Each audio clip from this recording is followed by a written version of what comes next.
Welcome to the Real News Network. I'm Greg Wilpert in Baltimore. A soon-to-be-published book reveals that last March, President Trump suggested shooting refugees who try to cross the border in their legs, making moats and filling them with snakes and alligators, and building a spiked, electrified wall to maim or kill anyone who tries to cross the border. The authors of the book that presented these revelations are two New York Times journalists, Michael Shear and Julie Hirschfeld.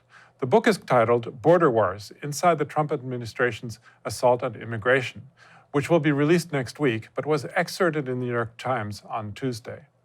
President Trump, however, denied the author's portrayal of his discussion of this border wall.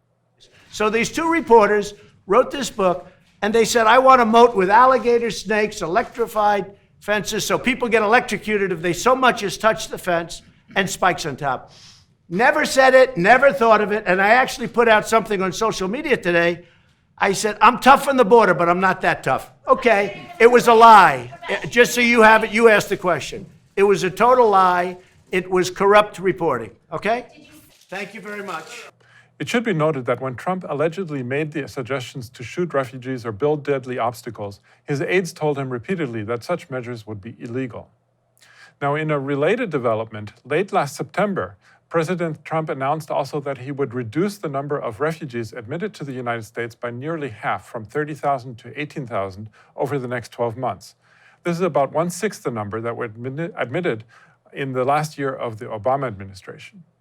Joining me now to discuss these latest developments in Trump's immigration policies is Aviva Chomsky. She's professor of history and coordinator of the Latin American Studies program at Salem State University. Her most recent book is Undocumented: How Immigration Became Illegal. Thanks for joining us again, Aviva. Thanks for having me. So just how significant would you say are these revelations about Trump's desire to shoot, maim, and kill people at the border, assuming that this is true? So, okay, that's a hard question to answer. We keep hearing about how polarized the country is, and the country is indeed polarized. So for people who are supporters of immigrant rights, and these quotes are horrifying, for many people in Trump's base who just eat up his anti-immigrant rhetoric, they are just more fuel for the fire. They love it. Are these things that are going to turn Trump supporters against him? I don't think so, because I think, and they shouldn't really be that surprising to anybody either, because we already know that Trump has a very loose mouth. We already know that he loves bullying and insulting and using things that in our schools would be considered very inappropriate actions and language. And I guess one other thing, do the things that Trump says incite violence? I think they do. But is this all that different from everything that he's been saying? Should we be surprised at this? I wasn't particularly surprised. I feel like it's in line with the way he's been using rhetoric, and that you can already see that the Democrats, the bleeding heart liberals, are going to be talking about how awful this is, and a Democrat or a real Republican would never have said that. And Trump's base is going to be saying, yeah, give us more. You mentioned the possibility of incitement against refugees. Now, I'm wondering, against that is on whose part? I mean, one is obviously the base, but on the other hand, I mean, we've seen already that there have been a number of kind of scary expressions on the part of the Border Patrol. And I'm just wondering, to what extent do you think this will have also an effect, not just on the Border Patrol, but also on ICE workers and maybe even people who are guarding migration detention centers? What effect do you think this would have on all of these people who are involved in actually enforcing Trump's policies? I'm not sure it's going to have a huge effect, because, again, I don't see it as anything qualitatively or quantitatively that different from what we've been hearing. He uses he's excessive in his language, but he's always been excessive in his language. racism and violence against immigrants on the part of ICE and gratuitous cruelty on the part of ICE and the Border Patrol is already going on. I don't think they really need any further incitement to make it worse. But I guess one other thing that I want to emphasize here is that while Trump's bullying language is very different from what we hear from liberal Democrats, his policies are not all that different. So his manner is very different, but his policies are not that dramatic a departure from what we have seen going on for the entirety of U.S. history. In some ways, he's just bringing out in the open and saying openly things that Democrats do, but more politely. Well, actually, that's the thing that I wanted to turn to next, which is precisely the policies. So on the one hand, we've got the rhetoric, which has certainly increased. Now, let's turn to the question of policies. I mean, I mentioned in the introduction that he was reducing the cap on immigrants from 30,000 to 18,000, not on immigrants, that is on refugees, from 30,000 to 18,000, and that's only 1/6 of the last year of the Obama administration's cap. So doesn't that signify a clear distinction, and that this also comes on top of a decision earlier this year to make it practically impossible for refugees from Central America to apply for asylum in the United States? And what does this really mean for the right to asylum, which is supposed to be a human right? I mean, shouldn't the international community actually be in uproar? And wouldn't this be a clear departure, really, from the previous administration? I don't think it's a clear departure at all. And so let's distinguish between asylum and refugee status, because they're two different things and they're two very different pieces of immigration law.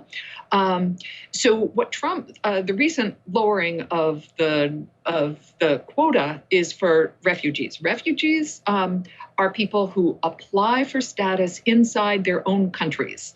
They then go through a long period of vetting and bureaucracy. And at the end of 1 to 2 or even more years, a person can be approved for refugee status. Now, there's a numerical quota for refugees. The United States has always maintained a numerical quota for refugees. And compared to other countries in the world, we have an extraordinarily low quota for refugees. We did way before Trump came into office. If we just look back on refugee policy a little bit, after World War II is when the United Nations created its definition of a refugee, and under international law, the right of people to seek refuge. The United States never bought into that. In the United States, very clearly defined refugees not as people seeking, fleeing political persecution, but as people fleeing from communism. Until 1980, our refugee law only applied to people from communist countries. And even after 1980, under the Carter administration, when the new definition of refugees brought us into alignment with international law, the United States still overwhelmingly denied refugee status and asylum to people fleeing the violence in Central America. So that's nothing new. Asylum is something different from refugee status. Asylum is a status that you ask for inside the United States or when you arrive at the border of the United States. There's no numerical limit on asylum. But Central American refugees, especially those from Guatemala and El Salvador in the 1980s, and Guatemala, Honduras, and El Salvador now, have been overwhelmingly discriminated against under asylum process. Under the refugees from communism, which was the longest period of the U.S. history of U.S. refugee law, most refugees, people receiving asylum or refugee status came from 3 countries: Soviet Union, Vietnam, and Cuba. So it really had little to do with levels of persecution and everything to do with politics. Now, in terms of refugees, So we need to talk about them separately. Refugees, dropping it from 30,000 to 20,000. There are many countries in the world that have accepted hundreds of thousands of refugees, even over 1 million refugees. So the United States has never had a generous refugee policy. Yes, it's getting worse, but no, it was not humanitarian and generous to begin with. In terms of asylum, this has also been a major focus of Trump, has been cutting down on allowing Central Americans into the country or even to get to the border in order to claim their legal right to asylum. But this again is not something that started with Trump. That is the Mexican southern border project was something started under the Obama administration to try to prevent people from even reaching the U.S. border by forcing Mexico to stop them on the southern border and helping Mexico to militarize its southern border. So yes, things are getting worse. They're getting much worse, but they were not good to begin with. Okay. And I wouldn't say it's a radical departure. I would say it's an exaggeration of some of the ugliest features. But one of the reasons that we're hearing about it more now is partisan, that Democrats, when it was Obama putting these things into place, liberal Democrats didn't want to critique it. Now that it's Trump, liberal Democrats are much more open about what they think is wrong with it. Okay. I think that's a very interesting, very important point, that this is basically a continuation of policies that were begun under the Obama administration and before. And also, I really appreciate your distinction that I glossed over between asylum seekers and refugees. So that's a very important thing to keep in mind. But we're going to leave it there for now. I was speaking to Aviva Chomsky, professor of history at Salem State University in Massachusetts. Thanks again, Aviva, for having joined us today. You're welcome. Thanks for having me on. And thank you for joining the Real News Network. Thanks a lot for watching. Appreciate it. But do us one more solemn favor.